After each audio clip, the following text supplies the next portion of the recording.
Hi friends, ഇന്ന് നമുക്ക് നല്ലൊരു ബീഫ് കറി ആയാലോ? ക്രിസ്മസൊക്കെ വരുമല്ലേ, അപ്പം നമുക്ക് നാടൻ രീതിയിലുള്ള ഒരു ബീഫ് കറി ഉണ്ടാക്കാം. അപ്പോൾ ഞങ്ങളുടെ വീഡിയോ ആദ്യമായിട്ട് കാണുന്നവരുണ്ടെങ്കിൽ ഒന്ന് സബ്സ്ക്രൈബ് ചെയ്യാൻ മറക്കരുതേ. അതുപോലെ തന്നെ വീഡിയോ ഇഷ്ടപ്പെട്ടെങ്കിൽ ലൈക്ക് ചെയ്യാനും മറക്കരുതേ. അപ്പോൾ നമുക്ക് വീഡിയോയിലേക്ക് പോകാം. ഞാനിവിടെ ഇഞ്ചി, പച്ചമുളക്, കറിവേപ്പില, 2 തക്കാളി, മല്ലിപ്പൊടി, മുളക് പൊടി, ഗ്രാമ്പു, പട്ട, ഏലക്കായ്, വലിയ ജീരകം, പെരിഞ്ജീരകം, ചുമന്നുള്ളി, സവാള, 2 സവാളയും 1 പിടുത്തം ചുമന്നുള്ളി എടുത്തിട്ടുണ്ട്. ചുമന്നുള്ളി ചെറുതാക്കി അരിഞ്ഞിട്ടുമുണ്ട്. അപ്പോൾ ഞാനിവിടെ ഇഞ്ചിയും വെളുത്തുള്ളിയും ചതച്ചാണ് എടുത്തിരിക്കുന്നത്. വെളുത്തുള്ളിയുടെ തൊണ്ട് കളയാതെ ചതച്ചെടുത്തേക്കുവാണ്. 1 കിലോ ബീഫുണ്ട്. അപ്പോൾ അത് കഴുകി വാരി വെച്ചേക്കുന്നതാണ്. ഒരു ചട്ടി അടുപ്പത്ത് വെക്കാം. അതിലേക്ക് 2 സ്പൂൺ വെളിച്ചെണ്ണ ഒഴിച്ചു കൊടുക്കാം. വെളിച്ചെണ്ണ തന്നെ ഉണ്ടാക്കണേ. എണ്ണ നല്ലതുപോലെ ചൂടാവട്ടെ. എണ്ണ ചൂടാകുമ്പോഴത്തേനും നമുക്ക് ഈ ചതച്ച് വെച്ചിരിക്കുന്ന വെളുത്തുള്ളി ഇട്ട് കൊടുക്കാം. തൊണ്ടോട് കൂടി തന്നെയാണ് ചതച്ചേക്കണത്. തുമ്പ് കടയും മാത്രം കളഞ്ഞ് എന്നിട്ട് തൊണ്ട് അതിൽ വെച്ചേക്കുവാണ്. ഈ ഇഞ്ചിയും കൂടെ ഇട്ട് കൊടുക്കാം. ഇഞ്ചിയും ചതച്ച് വെച്ചതാണ്. ചെറുതാക്കി അരിഞ്ഞെടുക്കണമെങ്കിൽ അങ്ങനെയും ആവാം. ഞാനിവിടെ ചതച്ചാണ് എടുത്തിരിക്കുന്നത്. അതിൻ്റെ പച്ചമണമൊന്ന് മാറിക്കിട്ടട്ടെ.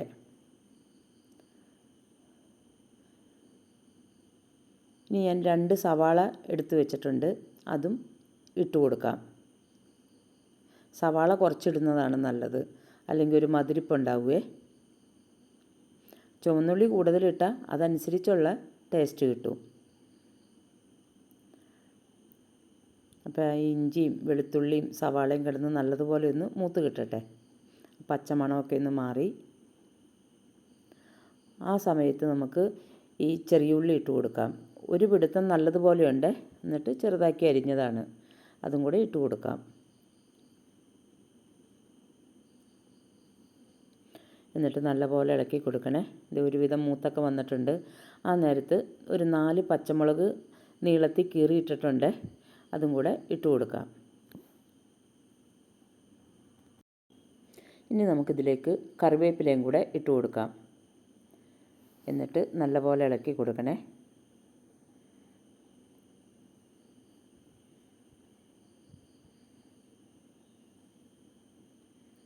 ആ ഉള്ളി മൂക്കുമ്പം നല്ലൊരു മണം വരുവേ.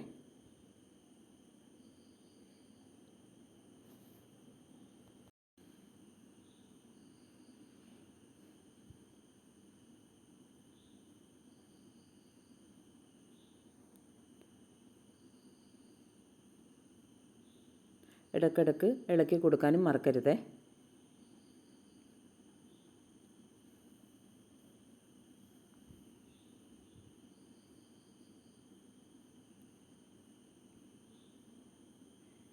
ഇനി ഇതിലേക്ക് ഒരു കഷ്ണം കറുകപ്പട്ട, ഒരു 3 ഏലക്കായ് ഞാൻ വെറുതെ ഒന്ന് ചതച്ചിട്ടുണ്ട്.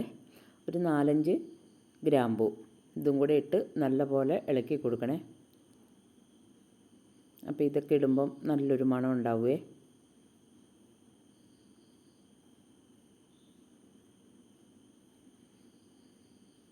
ഇനി ഇതിലേക്ക് 1 സ്പൂൺ പെരിഞ്ജീരകം പൊടിച്ചതാണ്. പൊടിക്കുക എന്ന് വെച്ചാൽ ഞാൻ വെറുതെ ഇങ്ങനെ ചതച്ചെടുത്തിട്ടേ ഉള്ളൂ. നമ്മുടെ ഇടികല്ലിൽ വെച്ച് പതുക്കെ ഒന്ന് ചതച്ചെടുത്തു. അതും കൂടെ ഇട്ട് നല്ലപോലെ ഇളക്കി കൊടുക്കണേ. ഇനി ഇതിലേക്ക് ഒരു 2 സ്പൂൺ മല്ലിപ്പൊടി. ആ മല്ലിപ്പൊടിയുടെ പച്ചമണം മാറുന്ന വരെ ഒന്ന് ഇളക്കി കൊടുക്കണേ. തീ കുറച്ച് വെച്ചിട്ട് വേണേ, കരിഞ്ഞൊന്നും പോകരുത്.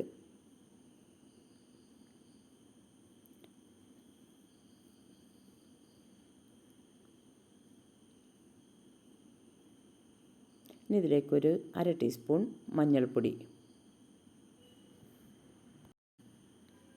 അതും കൂടെ ഇട്ട് നല്ലപോലെ ഇളക്കി കൊടുക്കണേ.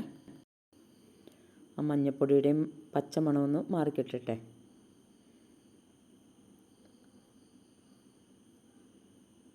ഇനി ഇതിലേക്ക് ഒരു 3/4 ടീസ്പൂൺ കുരുമുളക് പൊടി, ടീസ്പൂണല്ല സ്പൂണ്,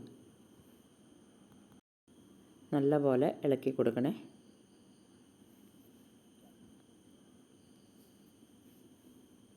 ഇനി ഇതിലേക്ക് 1 സ്പൂൺ പിരിയൻ മുളകിൻ്റെ പൊടിയും 1 സ്പൂൺ എരിവുള്ള മുളക് പൊടിയും കൂടിയാണ് ചേർത്തിരിക്കുന്നത്.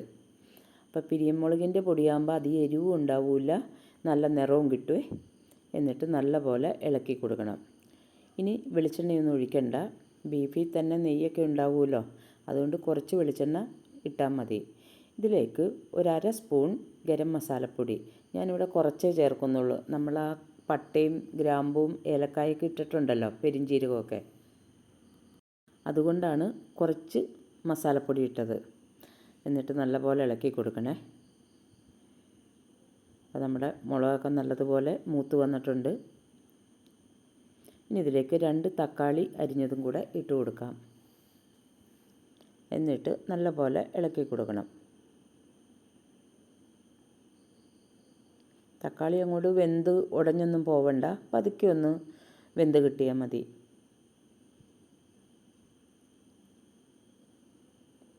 നമ്മുടെ തക്കാളിയും വെന്ത് കിട്ടിയിട്ടുണ്ട്.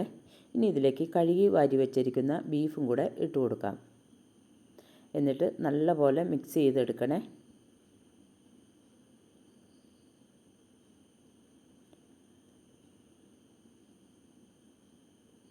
എല്ലാ ഭാഗത്തും ആകുന്ന തരത്തിൽ ഇളക്കി കൊടുക്കണം. പിന്നെ ഉപ്പിട്ടിട്ടില്ല, ഇതിലേക്ക് ആവശ്യത്തിന് ഉപ്പും കൂടെ ഇട്ട് കൊടുക്കണം.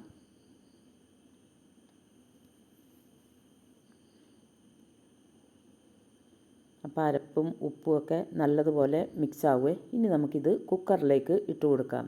ബീഫിന് നല്ലപോലെ വേവുള്ളതാണ്. അപ്പോൾ കുക്കറിൽ വേവിക്കുവാണെങ്കിൽ പെട്ടെന്ന് അങ്ങോട്ട് വെന്ത് കിട്ടുകയും ചെയ്യും.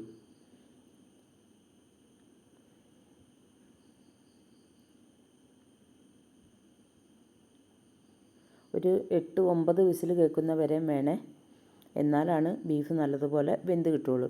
ഇനി ഒരു 1/2 കപ്പ് വെള്ളം ഒഴിച്ച് കൊടുക്കണം. ഒത്തിരി വെള്ളം അങ്ങോട്ട് ഒഴിക്കണ്ട, ബീഫിൽ തന്നെ വെള്ളം ഉണ്ടാകുമല്ലോ. അപ്പം ഞാൻ ആ ചീനിച്ചട്ടിയും കൂടെ ഒന്നിങ്ങോട്ട് കഴുകി ഒഴിക്കുന്നുണ്ട്, അരപ്പും കൂടെ.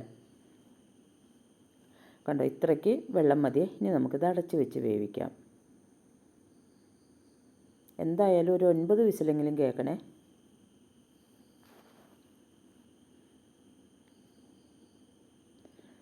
അപ്പോൾ ആവിയൊക്കെ പോയിട്ടുണ്ട്, നമുക്കൊന്ന് തുറന്ന് നോക്കാം. ആവശ്യത്തിന് വെള്ളമുണ്ട്. അപ്പോൾ നമുക്കൊന്ന് ഇളക്കി നോക്കാം.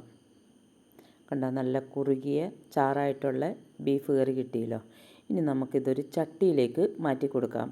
ആ ചട്ടിയിലിട്ടിട്ട് ചെറു തീയിൽ വേണം ഇത് വറ്റിച്ചെടുക്കാനായിട്ട്. അപ്പോൾ നമ്മുടെ ബീഫ് കറി റെഡി ആയിട്ടുണ്ട്. അപ്പോൾ എല്ലാവർക്കും താങ്ക് യു.